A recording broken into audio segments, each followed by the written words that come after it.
I teach this everywhere. How many of you have ever seen this? Those of you that work with my coaches, I'm sure you've seen this flip chart, above and below the line, we call it. So above the line, there's ownership, accountability, and responsibility. Below the line, there's blame, excuse, and denial. Let's deal with below the line first. What are the three below the line, gang? Number one?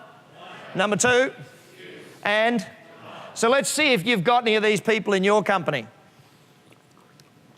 Denial. This person is usually the one that thinks they're a rock star, but they actually suck.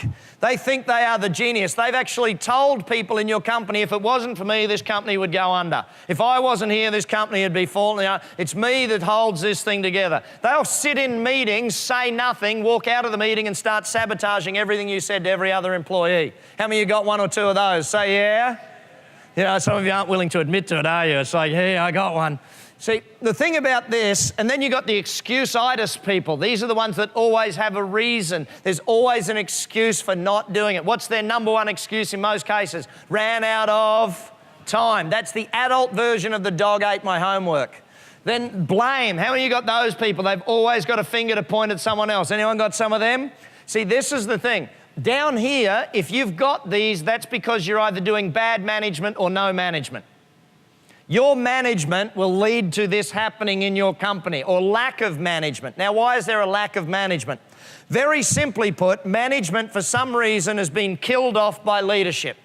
People seem to think that you're either a manager or a leader. And for some even worse reason, there is this connotation that if you're a manager, it's bad. You should be a leader, not a manager. No, you have to be both. Management skills. Management is day to day, week to week, month to month. Leadership is month to month, quarter to quarter, year to year type stuff. Leadership doesn't happen every day. What happens every day? Management.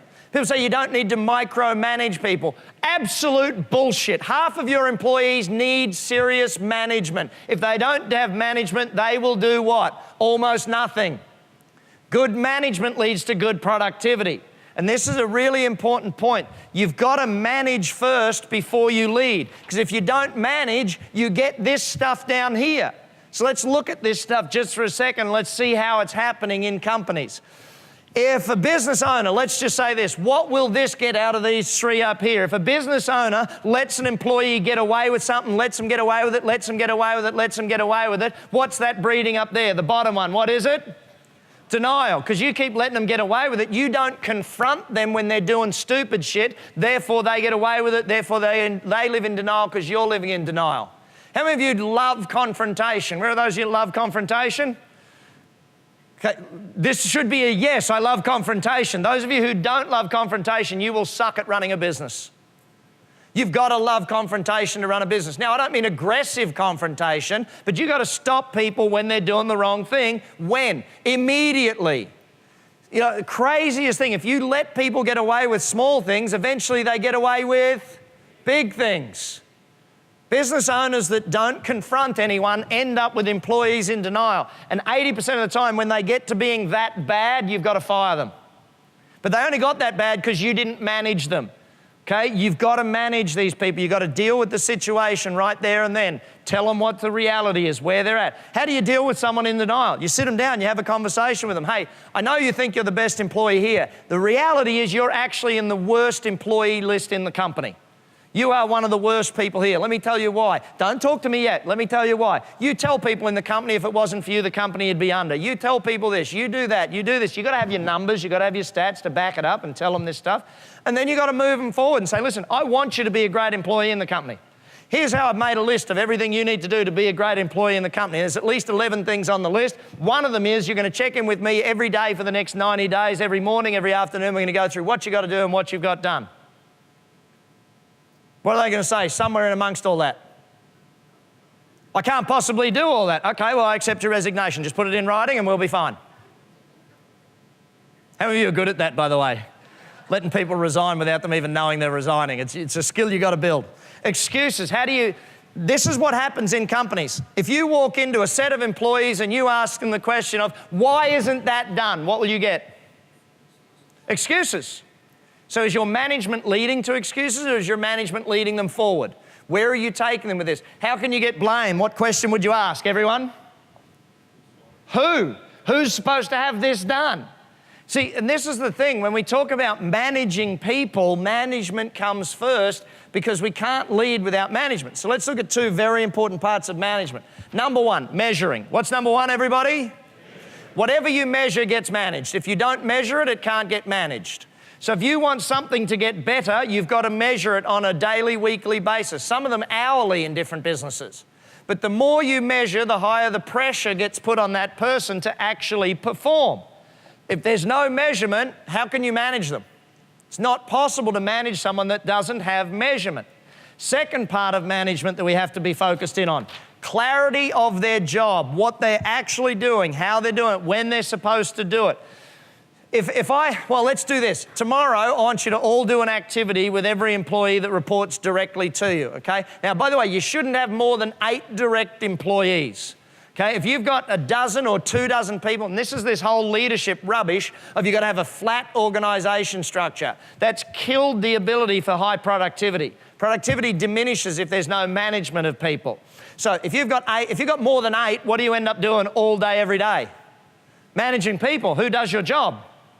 No one. No one's growing the business because you're too busy managing the day-to-day stuff. So build management in. Now, every single employee that directly reports to you, tomorrow I want you to sit them down at a table. I want you to give them a notepad, you a notepad, ask them to write down what are the 10 things you think your job is. You write down 10 at the same time. So they're writing down what they think their job is, you're writing it down at the same time. What do you think the chances are that it's 10 out of 10 match? Almost nil, okay? What's going to match? About 30% is going to match on each side. Will that be exciting, by the way? You guys don't look excited by that activity. It's like, no, I don't want to do that activity, Brad. Here's the thing, though. If you think their job is one thing and they think it's another, how can they possibly do a good job? If you're not meeting with them on a regular basis to discuss, like, you know how they have to write that list on a Friday afternoon of everything they got to do the next week? You know, do you remember the list we discussed? What do you do on Monday morning? Sit with all of your staff and go through every person's list of everything they got to do that week. It shouldn't take more than 1 hour, but you're communicating with that guy, hey, that impacts her. You're communicating with her, hey, that impacts him. Make sure that you guys are on track. You're actually doing what? Managing people. So manage first is a very important part. Clarity of job is one of the biggest key. See, if someone doesn't have clarity, they say, oh, I didn't know I was supposed to do it. They blame someone else or they come up with an excuse. That stuff happens all the time. So once we've got the management down, then second, we need to go into leadership. Then and only then do we worry about leadership. It's at that point in time where leadership actually starts to matter, because now we've got them out of blame, out of excuse, out of denial. How do you lead someone that's always got an excuse for something? You can't. You've got to manage that out, and then you can start the leadership side of it. So let's think about what leadership actually is from a month-to-month, week-to-week basis. It's about 2 things, enrolling people and inspiring people. What are the 2 things everybody called out with some passion? Enroll and inspire. So to enroll, we have to have a vision. But if we're going to continually enroll people, we've got to continually do what? Show them the vision, explain the vision, give them an understanding of what that vision is all about. You know, you've got to keep talking about the vision. Every time I see a good leader, how often are they talking about where we're going? All the time. If all you're talking about is what did happen, that's management. Leadership is about where we're going, what we're going to do.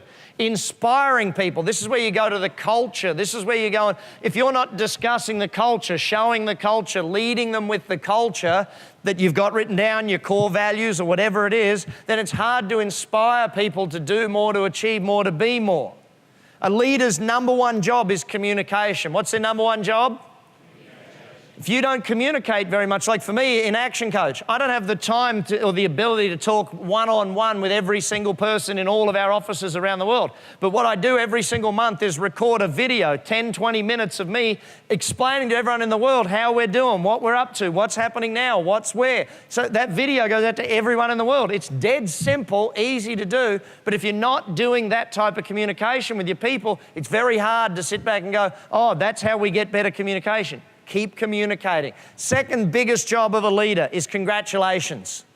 What would it take for you to every single day congratulate at least 2 people in your company on a job well done?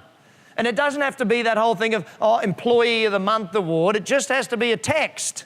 A simple text message to one of your employees that said, hey, saw the work you did on the Smith job. Fantastic stuff, keep it up. A simple email to someone. Simple handwritten card saying, hey, I noticed the work you've been doing. Thanks for doing that. Drop it on their desk at the end of the day. See, that is not complex, not hard to do. It's easy to forget though, isn't it?